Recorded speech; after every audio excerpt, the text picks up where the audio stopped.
So you have your basic 4 steps, but then your secret sauce is that one piece of the technique that really gives it that magic. It really holds it together. I'm exhausted and I really need something bigger and better in my training right now, or I need some motivation or inspiration. And it's okay for your kids to feel like that too. How have you guys built that mindset with your kids, knowing that they're going to be on the mats, almost their entire life? How have you built that longevity into their mindset when they train? I think part of it is not putting a ton of pressure on them about it, knowing that jiu-jitsu is going to happen in waves. So welcome everyone to another episode of Elvis Type Podcast. As your host. Today I'm joined by a very special guest, Mike and, oh my gosh, I can't believe I forgot how to say it again. What was it again? Sheena. Oh my, I have ADHD. Sheena of so the jungle. Yeah. I am horrible with names. So Sheena, how you doing today? How you guys doing? Great, Good, man. thank you. Awesome. We're good. Thank you. So, you guys are sitting in your academy right now. Mike, we chatted, I don't know, it was probably about 6 months ago, maybe longer than that. It's crazy how fast time fly. So it's I'm sure there's been a lot of things that has happened lately. I've been paying attention more to, like I said, after our last chat, I've been paying attention more to your content and because you mentioned last time that the way that you teach is very guided, and then they kind of explore a little bit. Has that changed at all, or have you found anything new in the teaching style? Because I watch your content now, knowing that that's kind of what's in the background going on. It's I find that for me is the best format. And so what we're talking about is when I teach a technique, I'll do it like the old school way of everybody gather around, let me show you the technique. But generally what we try to do is break it down into 4 primary steps. So I think of every move has 4 steps to it.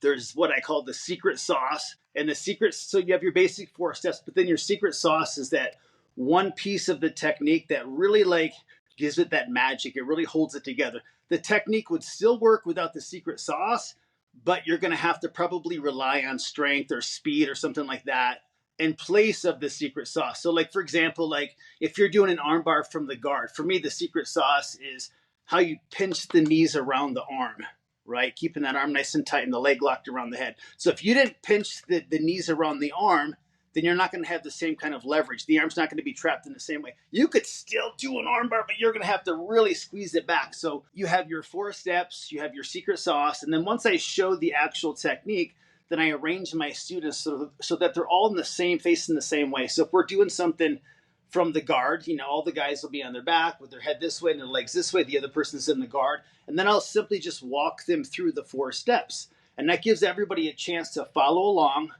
at my command. I can spot right away if something's not right, and I can run over and say, well, that doesn't look right. Let's fix that right now in real time, right, as it's happening.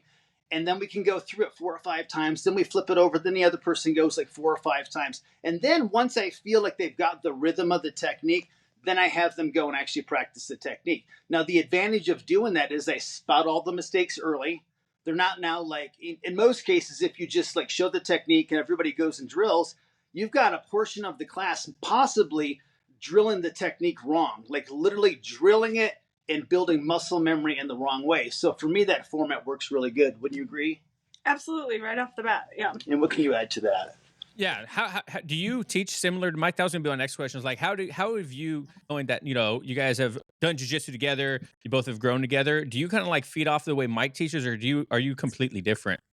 I like to always make sure that I'm honoring the essence because Mike is my teacher. So I want to make sure that I'm passing that down, not just Brazilian Jiu-Jitsu, but the way that I was taught it from Mike. I want my students to feel that too.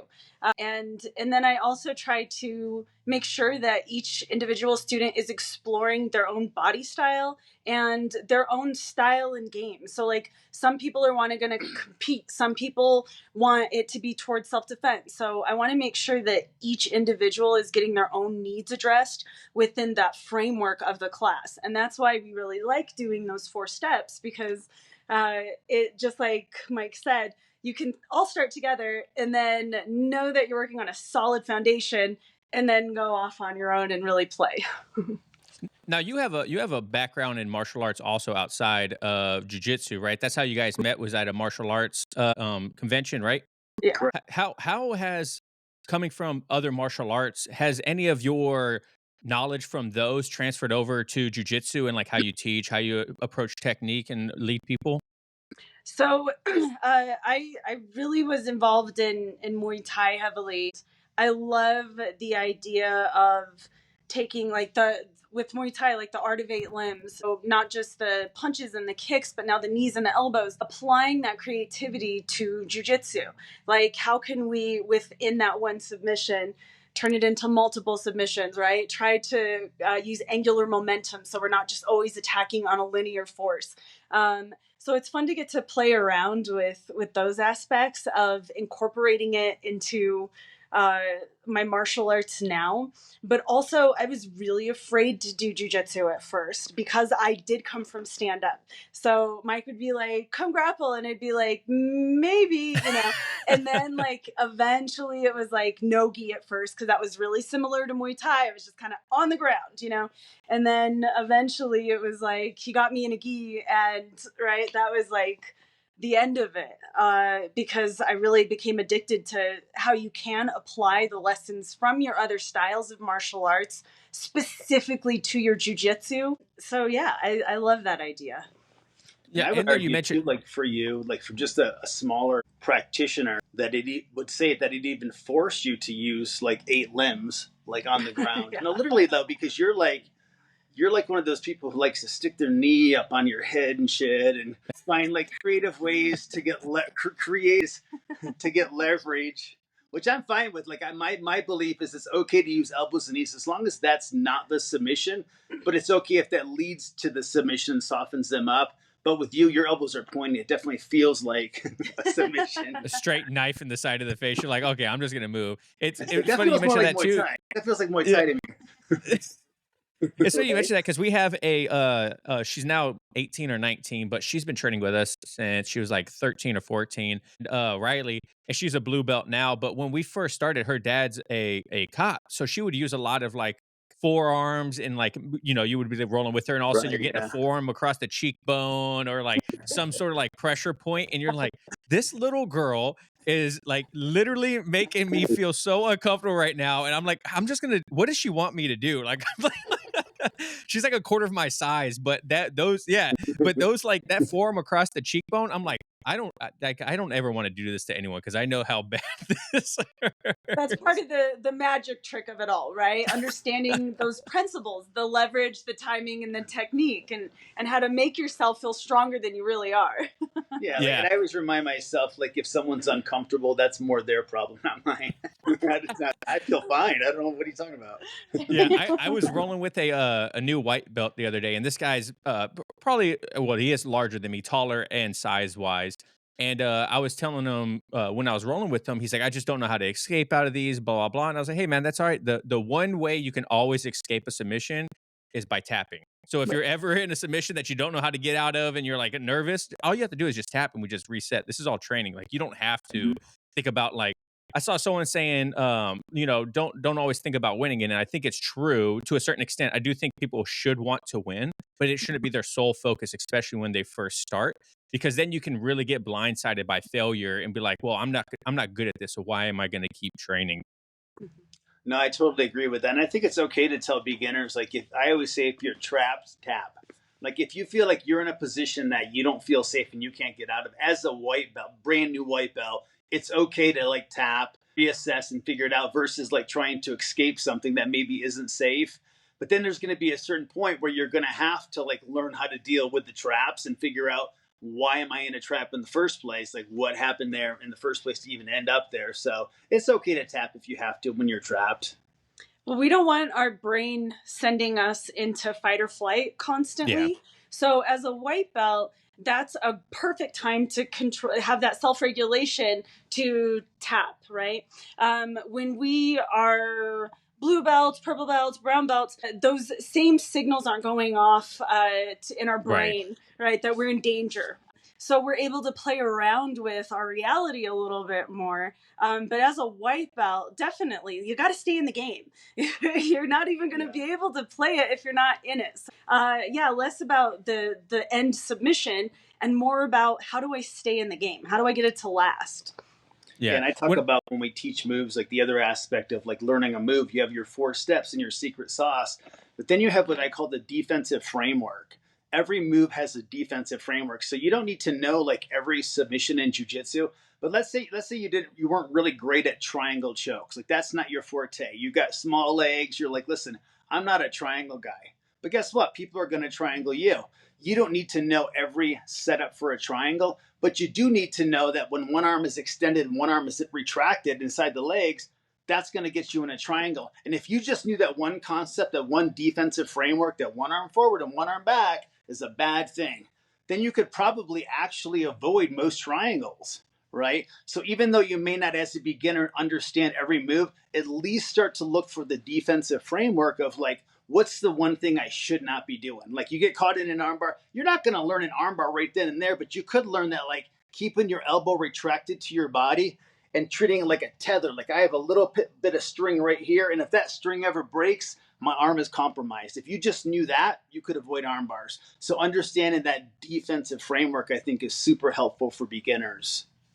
When it comes to like conceptual learning or theories and stuff like that, I know some people really focus hard on theories and try to really embed those in their practitioners at an early stage because, like you just mentioned, one arm in, one arm out of the legs is prime example of you're going to get triangled. How do you guys feather in or build in these concepts that are outside of technique, but they apply, in general with your students?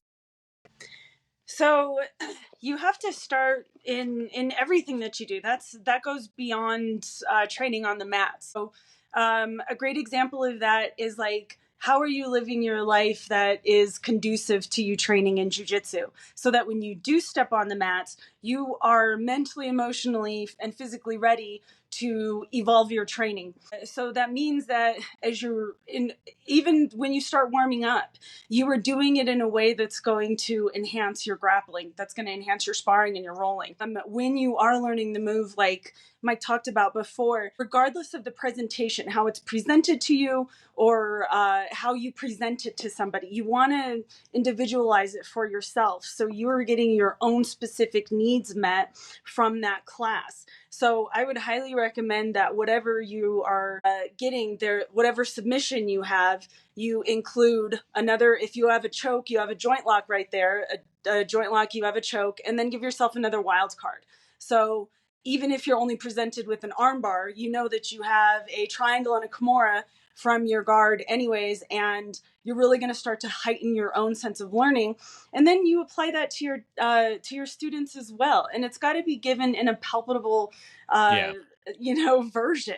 Are we teaching a class of white belts? Or are we teaching, an advanced class, right? So that's going to be a little bit different in how we present the teachings, but we want everybody to have that experience where they're feeling like, this is just for me, and this is why jiu-jitsu is so amazing, and I can do this for the longevity of my life because I am catering it to me. But also we can do this in a group setting because we're all understanding the generals, but we're getting specific with our own personal details that we need too. No, totally. And I think because jiu-jitsu is so adaptable to your body style, and it's actually, as as you get up to like that blue belt, purple belt level, and you develop that sense of identity, like what am I going to be good at in jiu-jitsu? What am I going to speak fluently in jiu-jitsu with? For me, it's like I like triangle chokes. If you're going to be a good triangle, that's great. But if you're a teacher like me who's a triangler, and I got a classroom full of short people, tall people, big people, small people, and everything else in between, then I know as an instructor that I've got to adapt my classroom to that technique. So I've got to show that technique in a way that like everybody in the room can feel taken care of and get that move down. Maybe it's not like you're doing the triangle per se, but you're going to be doing the defense of the triangle because you're not like a great triangler. You're not built for that necessarily, but maybe we could use it as a trap to set up an omoplata and we don't actually cut the angle on it so we don't get our guard pass. Or maybe you're just going to work on the defensive framework and you're just going to do the defensive side of the triangle. So I think as a good instructor will adapt the technique for the entire class for them and not leave it in their hands to try to figure it out. Some of that you can figure out, but it's easier if I can say, well, I've seen this and I've seen this and I've seen this, and I can help you in that way. Yeah, I think that's a good point. You know, obviously, I'm sure you guys have heard about ecological dynamics in jiu-jitsu right now, and you know, it's one big buzzword and stuff like that. And a lot of what you say goes against what a lot of them say. So it's interesting because I feel like coaching is coaching, right? If you are delivering a product to your students and they are receiving it and learning, then I think that's good, right? Because not Right. everyone wants to be rolling hard every single day or doing live rounds the entire time. And that I Yeah. tried coaching like eco a little bit when I was coaching the beginners class. And they enjoyed it, but you know, you have to read the room. If everyone's already exhausted because they just started jujitsu, then it's kind of hard to Yeah. And you're keep them rolling. right. And so the ecological approach is that like you're allowing people to like figure it out kind of on their own to a certain degree. Like the instructor steps back and allows them. And that's good to a certain degree. But let's apply that same principle to swimming as a Yeah. lifeguard or as a swim instructor, as a swim instructor. All right, everybody get in the pool. I'm going to go over here on the side and I want you guys to swim. Go ahead and swim. What's going to happen? Some natural people will figure it out. Some people will die. We will lose a few, but that's okay because we'll have two or three, maybe one good swimmers. So that's the downside of it, right? Is there's a as a school owner, like I want everybody to stick with jujitsu. I want everybody to do it for the long haul because I see the value for them in the long run. If they become a black belt, I know that that's going to change their life. They become a brown belt, that's going to change their life, so forth. So right. So, but I have to at the very beginning stages, I've got to like monitor that, and I've got to control the scenarios to a certain degree, and then give them some room to grow and try it on their own. It's like if you're teaching, we have teenagers, and if they're learning how to drive, like we've got to give them all the skill sets so that we can eventually give them enough room that they can drive. But if we're not giving them the right skill sets, right, we're going to have a wrecked car and someone's someone's life could be at risk. And it's the same thing on the mats too, because we're playing with chokes and arm bars, and we have people of all different backgrounds starting jiu-jitsu. You might have somebody who hasn't exercised in 30 years. So do you really want them to kind of figure it out? I don't know. Well, and like we chatted about earlier, there's more than just a physical component to this art, right? There is a lot of emotional and psychological stuff that we work through on the mats when we're training. So if you're teaching the approach and you're given the approach that it's kind of like every man for himself, figure it out, go. That absolutely is going to have a certain peak. And then what's going to happen to these practitioners in 10, 15, 20, 25, 30 years when they're in their 40s and their 50s and their hormones and their testosterone is all out of whack and completely out of balance, and they can't train jujitsu, let alone live a healthy lifestyle. So it's like, we need to think about as people who are representing this, doing it in a fashion that's going to be sustainable for the type of life and the type of training that we want to do. We don't want to like have hip replacements and knee surgeries and I busted my shoulder and everything else just in training jujitsu, right? That's not the point. Like, and that's going to really affect our training. So, like anything, I think there's a balance there. Yeah. But I Right. think it's like giving people the right kind of boundaries so that they can explore. Like we're big into exploration with our students. I never shut down exploration or creativity. In fact, I really try to push that into our classroom and like, okay, guys, now that we have the technique down, I want you to go and like explore, see what you come up with. Like even just in my fundamentals class this week, I said, hey guys, when you guys spar today, I want you to just mess with the bottom half of your gi, the tail of your gi. I want you to like see how you can wrap it around people, how you could choke somebody with it. What can you do with it? Just get familiar with it, even though you know nothing about it. So I like giving some of that kind of freedom, but also obviously with some constraints to it too, to make sure that everybody's being safe and not like, just ripping each other's heads off too. Mm-hmm. Do you guys have like a formal curriculum in your academy, or is it kind of based on what you see each class and then kind of build off of it? So we say that our curriculum is living and breathing, which means that every test is going to be a little bit different than the one before because they're all individuals. So if you have a young 20-year-old guy and, you know, a 60-year-old guy, we want to make sure that both of them are getting the proper test, right? So we have our set curriculum for white belts, blue belts, purple belts, brown belts, black belts.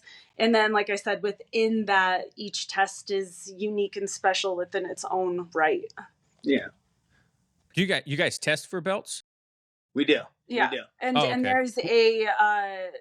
there's written, there's the physical test. And it's different for each belt level too. Like I like and here's the thing, like and this would be a perfect example. I never tested for a belt until black belt. Every one of my other belts was a time based in the sense that, like, not time based like you got so many classes and so you got your belt, but my instructors recognized my skill level and said, okay, you're a purple belt, you're a brown belt. But as you know, I was a brown belt for 13 years too. So, and I feel like what really slowed me down in there, part of it was like not having like a defined curriculum. And then I finally ended up in a school for a few years that had a really defined curriculum. And I was very resistant to it at first. Like, oh, I got to learn all this stuff. What do I have to know all this? Like, I know all this stuff, but I didn't in the way that I really needed to. So when I really buckled down and learned all of like the jiu-jitsu self-defense and like how to teach an armbar in a very specific way, or how to do arm bars, how to do triangles, everything like in very specific ways versus like the Mike Bidwell way, or the way that like I like to do it versus like what are the 4 steps of the technique. That really helped me as a student, like really being tested on that. So when we open up our own academy, I thought it was really important for our students to get a complete jiu-jitsu education. And what that means is like this, you know, as a white belt, learning how to defend yourself against a person on the streets, all of the, you know, headlock escapes, bear hug escapes, all of that stuff, plus all of, you know, jiu-jitsu on the ground, the stuff that we all love to do. Mm-hmm. Yeah. So we do, you know, have a test on everything.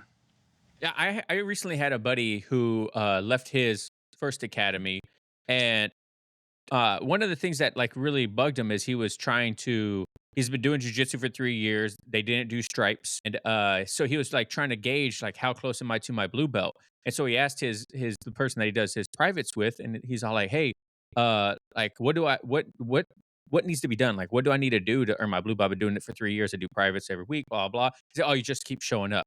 And he's like, "I'm a teacher. Imagine you tell your students, how are you going to pass this class? Just keep showing up." He's like, there's no way that it should be that. I should be able to know what I need to do and accomplish in order to get promoted. So I like that you guys have that, because I tested for my blue belt. It was more of, there was no written, but it was, all 4 of us got on the mats, and then they just shark tanked through, and our instructor was like, "Hey, I want you to show me 5 escapes from the mount." And then we show 5 different escapes and whatnot. And so it was a lot of like exploring and then kind of like doing my own thing. But I talked with Rory Dean, and you know, he has a very like rigid test, right? It's like I was talking to one of his black belts, and he had to show 150 different techniques for his black belt. And I was like, I don't even think I could remember 150 but different you will, techniques. and you can see the value in that. And here's the thing that I've really noticed, and I think you're saying this right now. When you go through something, you feel like you earned it, right? You feel good about your blue belt. You don't have absolutely. You don't have imposter syndrome. People that typically get imposter syndrome in jiu-jitsu is because they got promoted in that other way, where they just kind of, I felt that way when I got my purple belt. I was like, really? Am I really a purple belt? I don't know. Do I really? Because I know that dude, I roll with him, and that dude is crazy good, right? But when you actually go through an entire test, and you go through like a Shark Tank, and you have to roll against all these people, and it's a high pressure situation, and then you get through it and you overcome it, you feel good about yourself. And it's not like an empty, fake, false confidence. Like you actually went through something. Like on my black belt test, how long did I have to roll for? An hour and a half. So I rolled an hour and a half. And at the school that I was at the time, it was a huge school, big MMA school. People came from like every county. There were probably 100 people on the mat. How long were the rounds? A couple minutes. They were like 2-minute rounds. So it was the worst kind of rounds ever. Just go. People just jumping on me and just killing me. Like it was horrible, dude. That's how like, ours was. Black belts, white belts, people I'd never even seen before who didn't give a shit about my personality or who I was. They just wanted to freaking kill this guy testing for black belt. But the point of that is going through that like felt great at the end of it. Like it wasn't great in the middle of it. It sucked. but I would have never given up. But I'm thankful that I went through that, because I feel like that pushed me to become a better black belt, pushed you to become a better blue belt now. Yeah. And so, yeah, I think that is important. I think people really like going through something. I think it just brings out the best in you. I've never had someone go through a test and like fully break. I've seen people get close where you're like, oh shit, I hope he's going to make it. But I've never seen someone die and have to walk out. Everybody gets through it. And with our students, we even have like, we let them know. Like, I have a guy testing for purple belt in August, and he knows that. Like, I tell them, you're going to be testing in 4 months from now. So we need to start getting ready. And what I'll do is I'll do little drop-ins with him and just check in on him, little checkpoints along the way to see where he's at. And if there's something like flagrantly sticking out where I'm like, that piece of curriculum looks messed up, you need to fix that. I want to look at that in a week from now and see it again and make sure it looks good. And so we're tracking them even up into the test. So at least at that point, I know curriculum-wise, they're going to pass.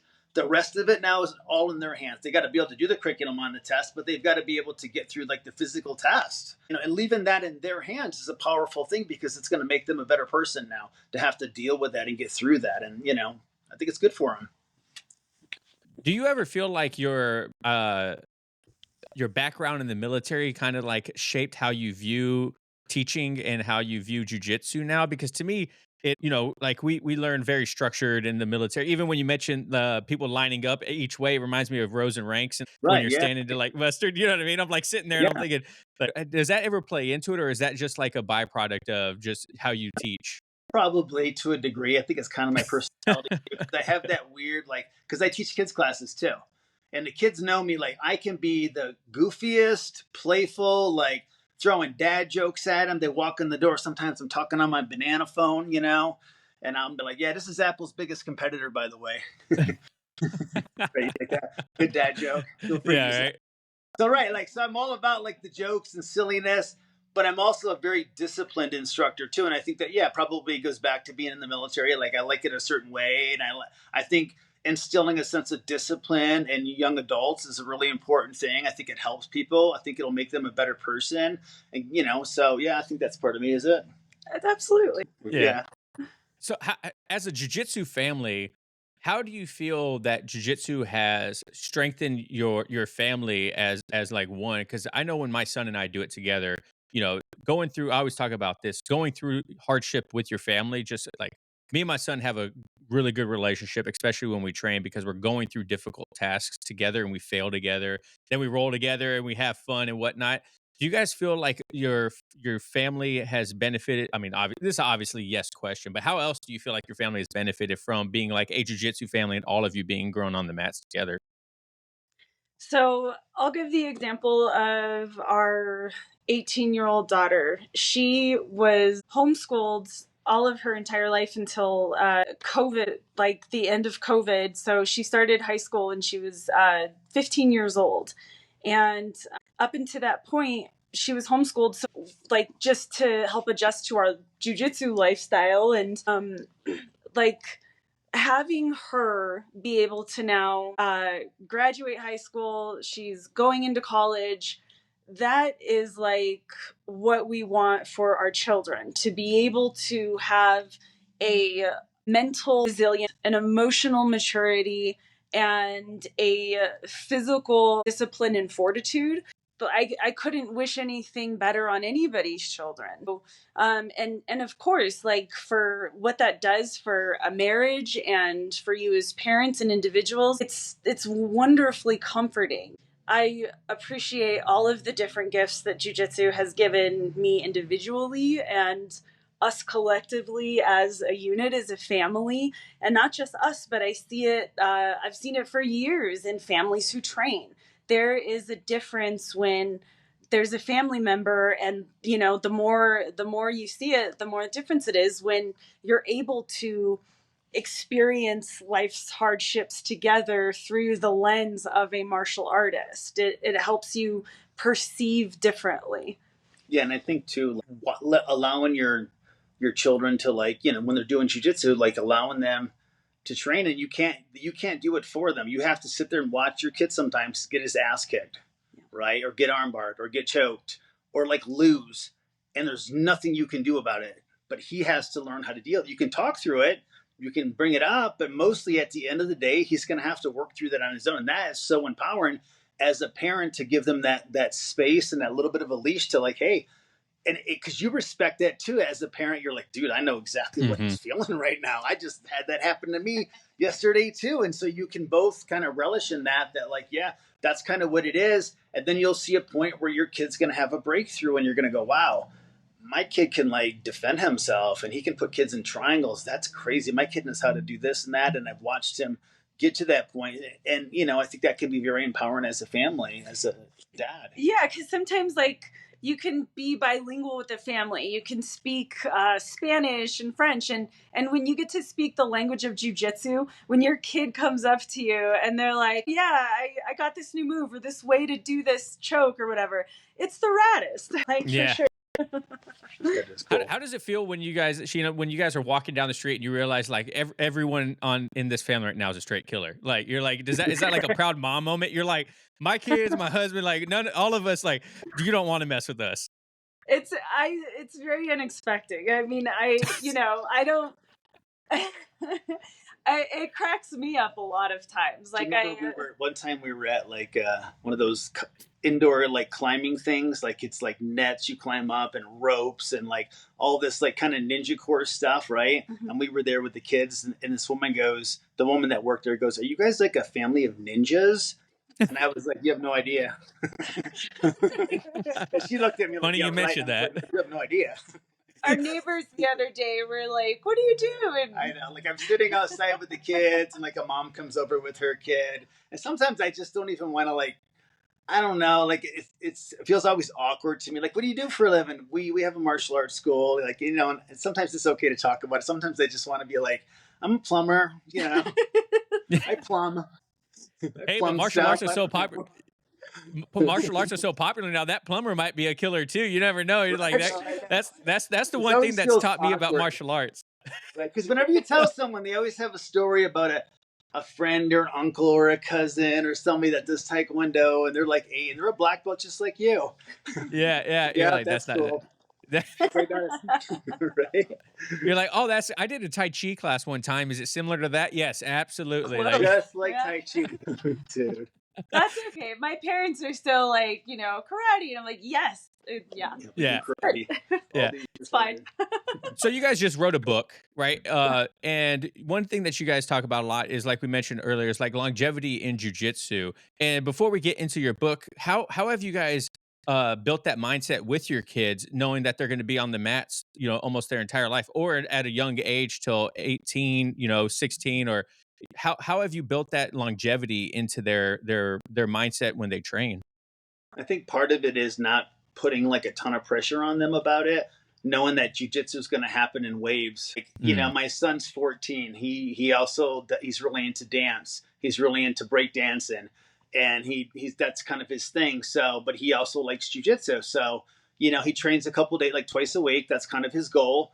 And I don't put pressure on him to be here more. And I know sometimes it's going to be less because he might have a dance competition or something like that. And sometimes it's going to be more. Sort of, we always treat it like it's an umbrella in your life. We want it to always be there. You don't have to use it every single second of your life. It doesn't have to be in class every second of your life, but we really want you to have it there, you know, for your life. And just like with adults, like who come in and they're like, this is my sanctuary. This is my outlet. This is my space where I can come and just leave the rest of the world behind. We want our kids to be able to have that same experience with jiu-jitsu and leave our own dogma out of it. So let them always know that they have a home on the jiu-jitsu mats. No matter where they go in the world, they will find friends in the jiu-jitsu community. They will find safety and camaraderie within it. I want them to know that beyond, you know, just this techniques, right? Yeah, exactly. So I know one problem that I always had with my son, excuse me, is I'd be like, oh, hey, we're going to class. And he's like, I don't want to go. I'm like, you never want to go. But then when you get there, you're so happy you went.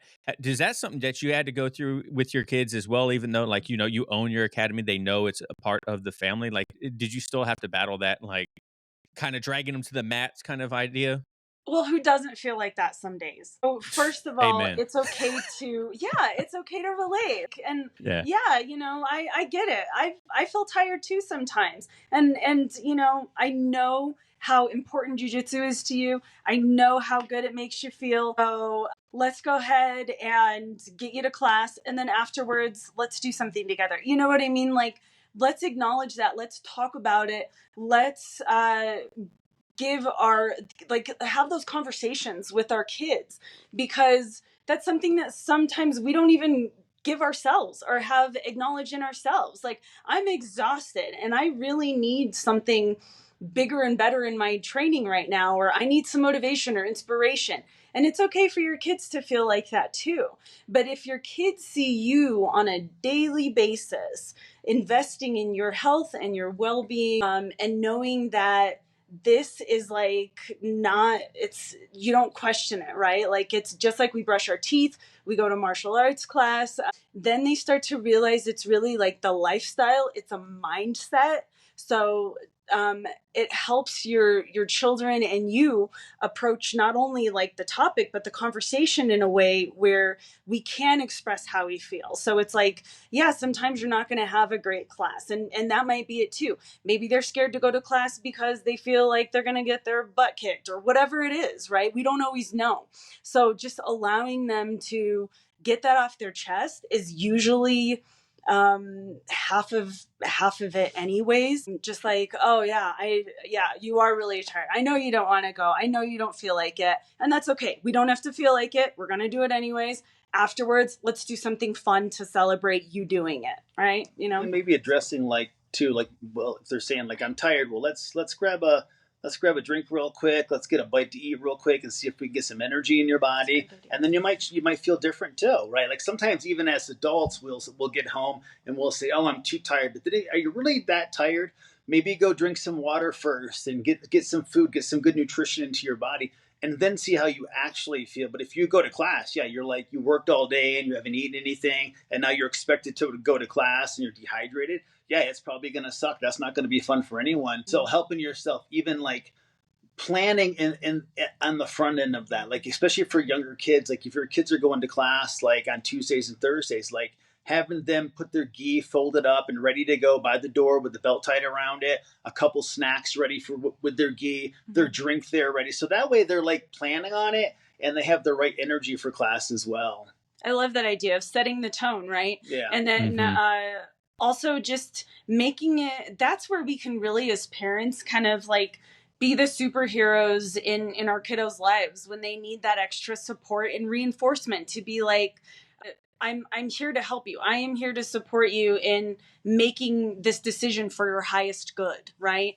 And then I love that idea of like giving them those special things that maybe they wouldn't even think to give themselves, but like, okay, yeah, let's make sure you do have some energy. Let's make sure you get your water bottle, and I'll help you wash your gi afterwards, whatever, right? Yeah, that's great. Yeah, absolutely. Those are great points too, and I like the preparing, setting the mindset like that way.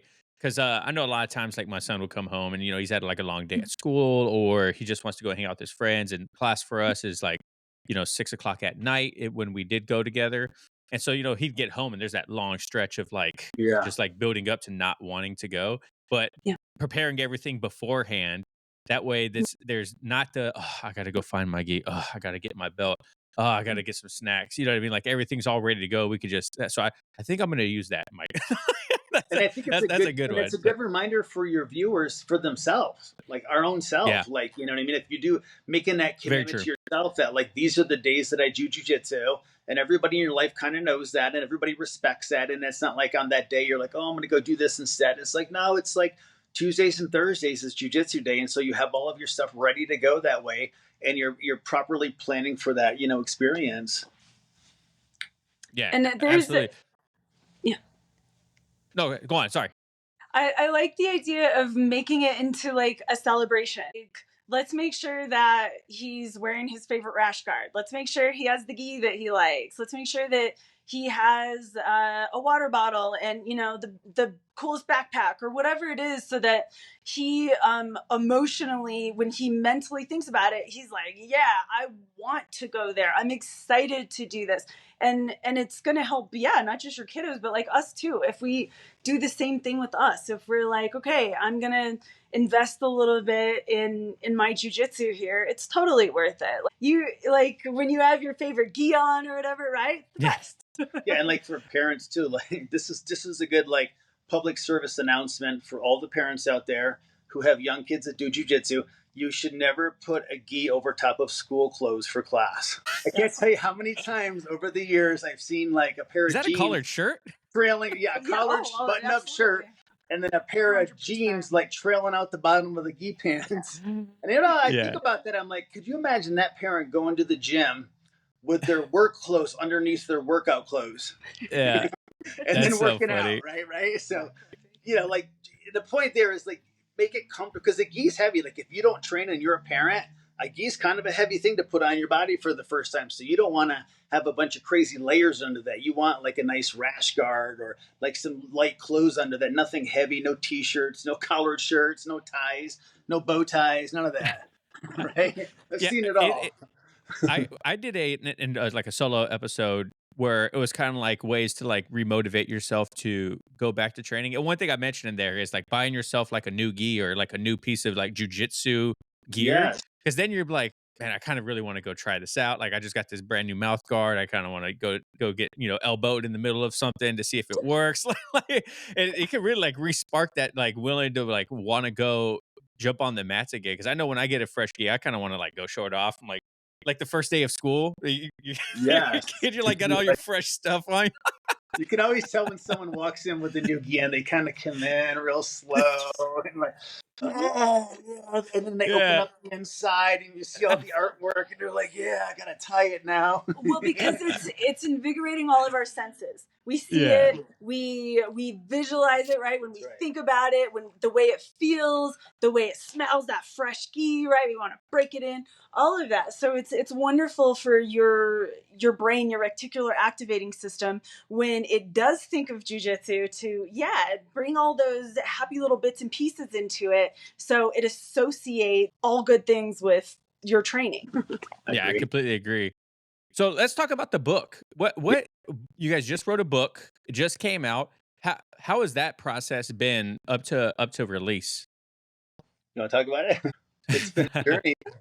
No, so the book is the BJJ After 40 Survival Guide. It's actually going to be out probably be out by the time this episode comes out because it'll be out by next week. It was a year in the making, writing it, and that's one aspect of writing a book, and then there's the entire other half of it, which is getting it published and getting it out and getting it formatted, and that's something we've been working on the last few months, and that was another journey, just getting the book now actually made and having a tangible book. So we're really excited about it. It's fun to get to use your jiu-jitsu in other areas of life. So just like you can be curious about learning a new move, we now got to learn how to be writers. Right. And like, how do you put out a book and all of that? So that was, kind of, I tell people now, like I could write a book on how to put out a book. It was like that much like learning curve and figuring it out and how to do it. Like I wouldn't consider myself a writer before. I put blogs up and I put articles online before. But as far as like, being a writer, I'm not a trained writer. I didn't go to school for writing. But I think I've always liked writing, and I liked the process of writing. It was really fun actually getting into like that flow state and like putting my thoughts on paper. And I feel like this book has everything in it for the over 40 jiu-jitsu practitioner. Literally everything from, you want to talk about it a little bit? Well, the most exciting part to me of the book was that just like with BJJ After 40 in general, we wanted it to be something that was bigger than us from the very beginning. We asked about a dozen contributors who are going to be survival experts in the book.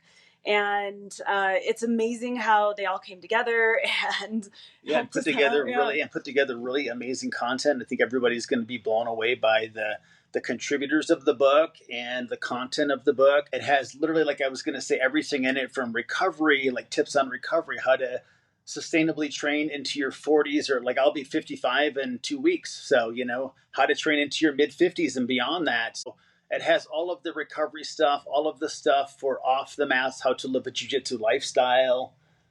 And we tried to make it really easy to read so that it's because it's a big book, right? So we tried to make it so everybody could easily take one little section and really gain some knowledge, or just dive right in, right? So if you have a couple of minutes, pick it up. You're really going to get something from it.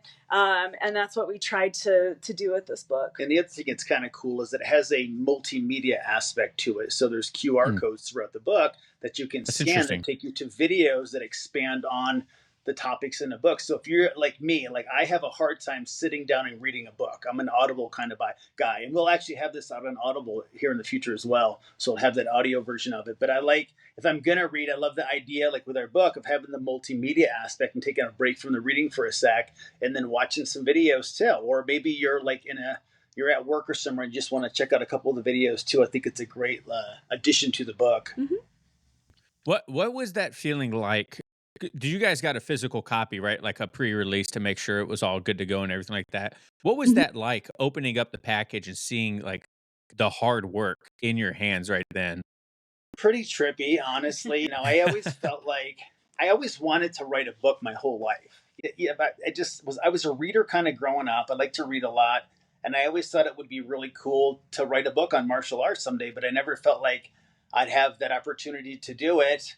And so to actually see like your thoughts in your head on actual paper in a physical book is pretty trippy. Like it's pretty trippy. Like, yeah, I'm not going to lie. It brought a few tears to my eye, but and especially because the sense of accomplishment of what it took to actually make that happen with a family and 4 kids and running a business. And like Sheena said, taking our jiu-jitsu and applying it to like writing a book. Like, how can I write a book right now? How am I going to learn this next move? Well, I'm going to break it down into digestible chunks, 4 steps. How do I write a book? Well, I'm going to do it like 1 page at a time. And, literally like my 4 steps of jiu-jitsu and my secret sauce. That's how I'm going to apply that same practice to my life. And so what I've learned from the book is that, anybody could write a book, but not everybody's going to, and it's hard. And it is a worthy accomplishment, and I wish it upon anyone that if that's something, and really just anything in your life that feels like unaddressed. It doesn't have to be a book. It can be anything in your life that you're like, I just someday want to do this. Well, man, someday is going to go by. I'm going to turn 55 in a couple weeks, and it goes by quicker than you think. And if there's something like that you want in your life, bring it into that physical manifestation now. And it can be as simple as like the way that we approach this book is we would attack it in like little 25-minute increments. I'm going to go write for 25 minutes, or I'm going to go edit for 25 minutes, or she's going to go write for 25 minutes, and I'm going to go hang with the baby so that she can write for a little bit. And we just kind of bounce that back and forth for the last year. And at the end of it all, we got a book out of it. Sheena, did you ever have those moments where you're like doing something and you're like, this would be great for the book, and you like run to Mike, you're like, listen, I have an idea, like we need to write this down? Do you ever have any moments like that during this whole process? I think our everyday existence is like that with each other in jiu-jitsu. We're constantly like, this move or this technique or this idea or this real world topic is happening and how it relates to jiu-jitsu. I mean, and that's kind of cool. Like, honestly, having like a black belt wife is pretty dope. Like having someone that and she wasn't always a black belt wife. I've been a black belt since 2014. She got her black belt in 2021. Mm-hmm. And she's going to get her first degree actually in a couple weeks. Anyway, but so there was a long time where she was like, there was a point where I was a brown belt, she was a white belt. I was a brown belt, she was a blue belt. I was a brown belt up until, so for a long time it was like this. And then in the last few years, it's kind of gotten to here now where I feel like I can have like, black belt conversations and we can talk about jiu-jitsu and, all of that. So it's pretty dope to have a wife that's like on that into that same thing that I'm into, and I can share my love for it with her, and she can express it back to me as well. It deepens our relationship for sure. And so when you're now allowed to write a book and give that to other people, it's spectacular. And we hope that it'll grow 100-fold now, being able to be in that form. So that was actually one of the hardest parts, was trying to get to the end of it, because it's constantly like, well, I'd like to add this to it now, or I'd like this to it. And you're like, at some point it's got to stop, and it's got to, like, the book's got to be done, and we can't add any more stuff. Yeah, it can't be 1,000 pages. Right. And it's it's a pretty good It could book. be, Thick but book. Yeah. Yeah, right. A trilogy. So how did you guys decide what's going in and what's not going in? Was it like a collaborative thing? Was there some things Mike wanted in and Sheena wanted in, and then some things that neither one of you wanted in, but they made it in? Like, how did that work? It's kind of really organic. Like, there wasn't a lot of, like, I don't think there was really anything that we were like, we don't want. I think the way that we kind of set it up was we made a list of all the things that we thought that would be like super, super important to cover in the book. Like, that if we only could write, I looked at it like, if I could only write one book, and this was it, if I'm going to die tomorrow and this is the one contribution that I get to leave to the jiu-jitsu community, I want to feel like I left everything in there. So there wasn't really anything that we were like, no, we can't do this, we can't do that. I think we pretty much got everything that we could in there.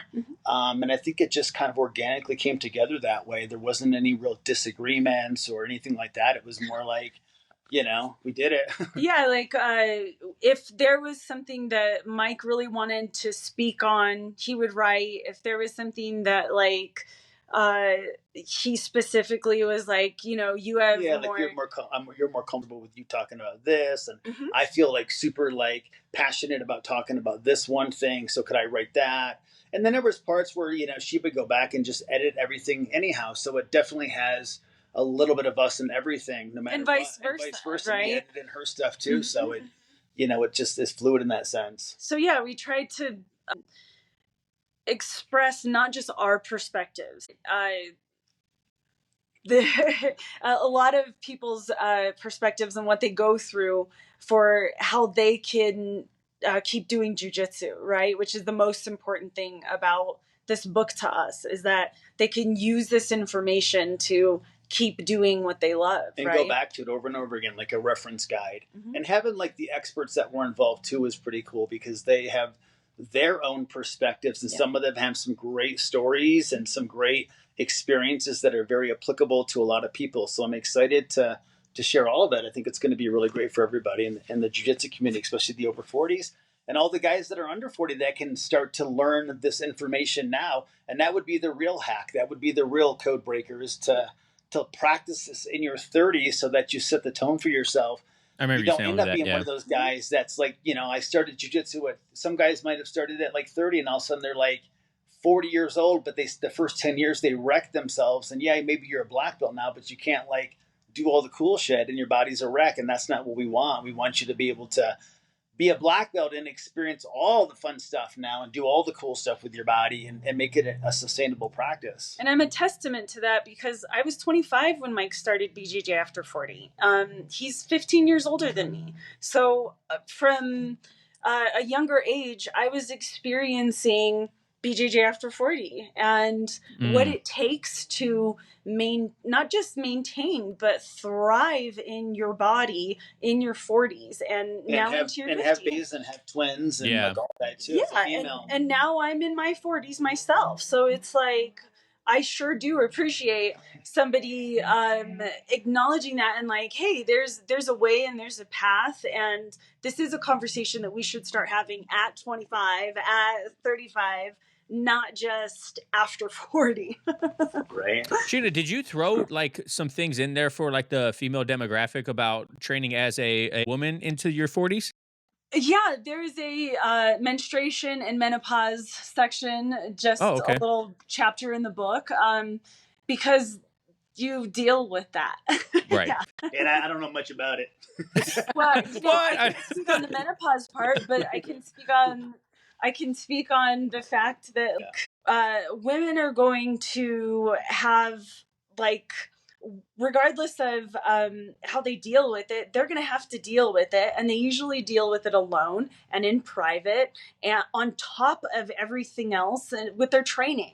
Yeah, getting to speak on that in the book is wonderful for women to get to know, like, how they can do this, because they can. So yeah, I appreciate getting to do that too. Who was the better writer? I'm going to spark a little bit. Who was the better writer? I don't know. Like, I think we both have our own. I'm probably the worst with like typos. Like, here's what you notice that you when you go back and edit, how many words you leave out, just missing Yeah. words. Like, you're like, how did I miss words? I think Sheena's an awesome writer. Yeah, Mike's a really wonderful writer. So I don't know. And I mean, I think we both just enjoyed the process of writing and didn't realize how much we liked writing. I was like, wow, I like it as much as jiu-jitsu. And writing about jiu-jitsu is like, the dopest thing ever. And as, again, like Mike's my instructor. So getting to do this on like a level is like, yes, I'm a student, but also like on the level of like my instructor is interested in putting something out. So getting to help him is really special for me as a student, so I've really appreciated getting to see and experience him write and just share jiu-jitsu in this whole new way with me like I haven't had before. That's awesome. No, that's super cool. I'm super excited for you guys. Congratulations on the book. I can't wait for everyone to see it. I will be purchasing it, even though I'm only 34. It's like I'm definitely going to be. Mike, after my last conversation, Mike put it in my head. He's like, you should be training for after 40 right now. So now I think about that. Like now I'm like eating healthier. I'm working out more. Good, I don't train nice. nearly as hard. You know what I mean? Like, so now I'm like, Mike planted that in my head. So I appreciate that. So, good man. But if people want to follow you guys, where can they find you at? So BJJ After 40, the number 40, like, on social media. You can go to BJJ After 40, the number 40 again.com. Also on YouTube and Facebook and Instagram and all that. Yeah, we're there. Perfect. And then they can look next week. They can start looking on Amazon for our book. Yeah. Heck yeah. So Mike already knows I like to ask the same question every single time before I end the episode. Sheena, here's your turn. If you could give one piece of advice to a brand new white belt, what would it be? Wow. Personalize it. Make it your own. No matter what. Take it and no matter what you receive, turn it into the perspective that it's for your highest good and turn it into a way to serve your jiu-jitsu. Perfect. Well, thank you guys so much for coming on today. I'm super excited for this and another great conversation. You guys are fantastic. You inspire me. I can't wait to get my wife in. Maybe one day we could be a black belt couple too. Yes. Yes. Totally. So thank you guys so much for listening, watch home. Go make sure you go check out Mike's book, Mike and Sheena's book. Go check him out on social media. And remember, no oil checks here. Peace, guys. Peace. All right.